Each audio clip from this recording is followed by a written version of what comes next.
ओम श्री गुरुवे नमः। ओम शांति शांति शांति। प्रणाम भगवान। भगवान योग वासिष्ठ महारामायण से सर्ग नंबर 28 निर्वाण प्रकरण पूर्वार्ध और शीर्षक है शरीर और संसार की अनिश्चितता तथा भ्रांति रूपता का वर्णन। सत्संग लेते हैं भगवान। श्री वशिष्ठ जी कहते हैं, निष्पाप श्री राम, इस प्रकार यह भुसुंड वृत्तांत मैंने तुमसे कहा। इस विवेक युक्त यथार्थ बुद्धि से भुसुंड मोह संकट से तर गया था। पूर्वोक्त प्राण और अपान की उपासना करने वाले सभी अनासक्त बुद्धि भुसुंड की तरह परम पद रूप परमात्मा में स्थिति प्राप्त करते हैं। श्री राम, इन सब विचित्र विज्ञानों उपासनाओं का तुमने श्रवण किया। अब बुद्धि का अवलंबन करके जैसा उचित समझो वैसा करो।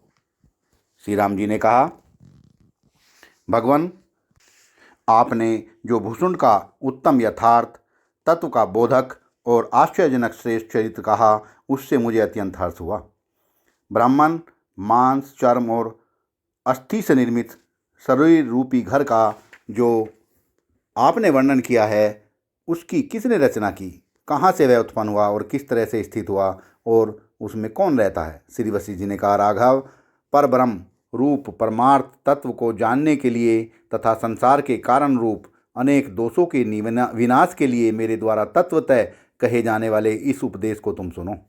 श्री राम, इस शरीर रूपी घर का, जिसमें हड्डियां ही खंभे हैं, मुख आदि 9 दरवाजे हैं और जो रक्त और मांस से लीपा गया है, वास्तव में किसी ने भी निर्माण नहीं किया है। यह शरीर केवल आभास रूप झलक मात्र ही है। वाह भगवान वाह! यह शरीर केवल आभास रूप अर्थात झलक मात्र ही है, बिना निर्माता के ही अज्ञान से भासित होता है। यह देह प्रतीत होता है, इसलिए इसे सत्य कहा गया है, और वास्तव में यह नहीं है, इसलिए असत कहा गया है। जैसे स्वप्न काल में ही स्वपिक पदार्थ सत्य से प्रतीत होते हैं, किंतु जागृत काल में वे असत हैं, उनका अत्यंत अभाव है। तथा जैसे मृग तृष्णा का जल भी मृग तृष्णा की प्रतीति होने पर ही सत्य सा रहता है, अन्य विचार काल में वह असत रहता है, वैसे ही देह की प्राप्ति होने पर देह सत्य सी है और आत्मा का यथार्थ ज्ञान होने पर असत्य है, अर्थात उसका अत्यंत अभाव है। इसलिए ये शरीर आदि जो केवल आभास रूप ही हैं, अज्ञान काल में ही प्रतीत होते हैं। श्री राम, भला बतलाओ तो सही कि किस सुख सैया पर सोए हुए तुम जिस स्वप्न देह से विविध दिशाओं में परिभ्रमण करते हो, वह तुम्हारी देह किस स्थान में स्थित है।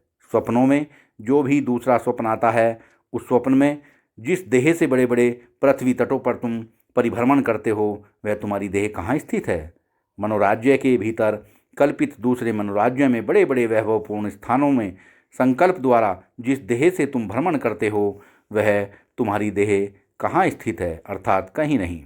श्री राम, ये शरीर जिस प्रकार मानसिक संकल्प से उत्पन्न एवं अतएव सत और असद रूप हैं, ठीक उसी प्रकार यह प्रस्तुत शरीर भी मानसिक संकल्प से उत्पन्न अतएव सद्रूप और असद्रूप है। यह मेरा धन है, यह मेरा शरीर है, यह मेरा देश है। इस प्रकार की जो भ्रम जनित प्रतीति होती है, वह भी अज्ञान से ही होती है, क्योंकि धन आदि सब कुछ चित्त जनित संकल्प का ही कार्य है। रघुनंदन, इस संसार को एक तरह का दीर्घ स्वप्न, दीर्घ चित्त भ्रम या दीर्घ मनोराज्य ही समझना चाहिए। स्वप्न और संकल्पों से, मनोराज्यों से अर्थात मनोराज्यों से जैसे एक विलक्षण बिना हुए ही जगत की प्रतीति होती है, वैसे ही यह व्यवहारिक जगत की स्थिति भी एक प्रकार से संकल्प जनित एवं विलक्षण अर्थात अनिर्वचनीय ही है, क्योंकि वह बिना हुए ही प्रतीत होते हैं। श्री राम, पौरुष प्रयत्न से मन को अंतर्मुख बनाने पर जब परमात्मा के तत्व का यथार्थ साक्षात्कार हो जाता है, तब यह जगदाकार संकल्प चिन्मय परमात्म रूप ही अनुभव होने लगता है। किंतु यदि उसकी विपरीत रूप से भावना की जाए तो विपरीत ही अनुभव होने लगता है। भावना के अनुसार ही संसार है, क्योंकि यह वह है, यह मेरा है और यह मेरा संसार है। इस प्रकार की भावना करने पर देह आदि जगत द्रूप संकल्प जो सत्य सा प्रतीत होता है, वह केवल सुदृढ़ भावना से ही होता है। दिन के व्यवहार काल में मनुष्य जैसा अभ्यास करता है, वैसा ही स्वप्न में उसे दिखलाई पड़ता है। उसी प्रकार बार बार जैसी भावना की जाती है, वैसा ही यह संसार दिखलाई देता है। जैसे स्वप्न काल में थोड़ा सा समय भी अधिक समय प्रतीत होता है, वैसे ही यह संसार अल्पकाल अस्थायी और विनाशशील होने पर भी स्थिर प्रतीत होता है। जैसे सूर्य की किरणों से मरुभूमि में मृग तृष्णा नदी दिखाई देती है, वैसे ही ये पृथ्वी आदि पदार्थ वास्तव में न होने पर भी संकल्प से सत्य से दिखाई देते हैं। जिस प्रकार नेत्रों के दोष से आकाश में मोर पंख दिखाई देते हैं, वैसे ही बिना हुए ही यह जगत मन के भ्रम से प्रतीत होता है। किंतु दोष रहित नेत्र से जैसे आकाश में मोर पंख नहीं दिखाई देते, वैसे ही यथार्थ ज्ञान होने पर यह जगत दिखलाई नहीं पड़ता। श्री राम, जिस प्रकार डरपोक मनुष्य भी अपने कल्पित मनोराज्य के हाथी बाघ आदि को देखकर भयभीत होता है, क्योंकि वह समझता है कि यह मेरी कल्पना के सिवा और कुछ नहीं है, वैसे ही यथार्थ ज्ञानी पुरुष इस संसार को कल्पित समझकर भयभीत नहीं होता, क्योंकि ये भूत भविष्य वर्तमान तीनों जगत प्रतीति मात्र ही हैं। वे वास्तव में नहीं हैं, इसलिए सत नहीं है, और उसकी प्रतीति होती है, इसलिए उनको सर्वथा असत भी नहीं कह सकते। अतएव अन्य कल्पनाओं का अभाव ही परमात्मा का यथार्थ ज्ञान है। इस संसार में व्यवहार करने वाले सभी मनुष्यों को अनेक प्रकार की आपदाएं स्वाभाविक ही प्राप्त हुआ करती हैं, क्योंकि यह जगत समूह वैसे ही उत्पन्न होता है, बढ़ता है और विकसित होता है जैसे समुद्र में बुदबुदों का समूह। फिर इस विषय में शोक ही क्या।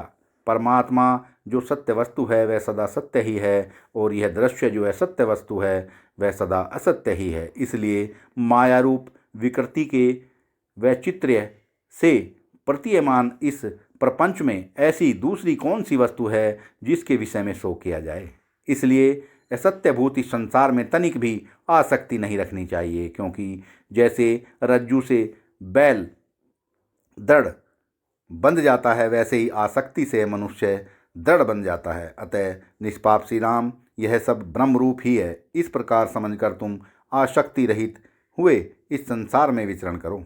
मनुष्य को विवेक बुद्धि से आसक्ति और अनासक्ति का परित्याग करके अनायास ही शास्त्र विहित कर्मों का अनुष्ठान करना चाहिए। शास्त्र निषिद्ध कर्मों का कभी नहीं, अर्थात उनकी सर्वथा उपेक्षा कर देनी चाहिए। यह दृश्यमान प्रपंच केवल प्रतीति मात्र है, वास्तव में कुछ नहीं है।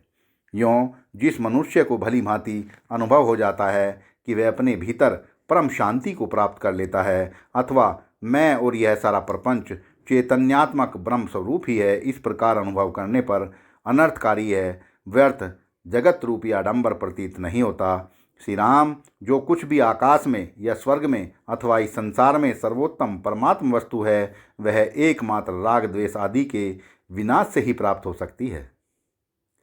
किंतु राग द्वेष आदि दोषों से आक्रांत हुई बुद्धि के द्वारा जैसे कुछ किया जाता है, वह सब कुछ मूढ़ों के लिए तत्काल ही विपरीत रूप अर्थात दुख रूप हो जाता है।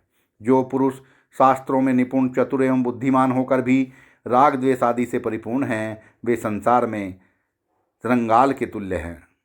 उन्हें धिक्कार है। धन, बंधुवर्ग, मित्र ये सब बार बार आते और जाते रहते हैं।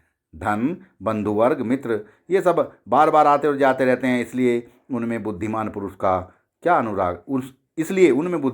क्या अनुराग करेगा? कभी नहीं। उत्पत्ति विनाशशील भोग पदार्थों से परिपूर्ण संसार की रचना रूप यह परमेश्वर की माया आसक्त पुरुषों को ही अनर्थ गर्तों में धकेल देती है। राघव, वास्तव में धन, जन और मन सत्य नहीं है।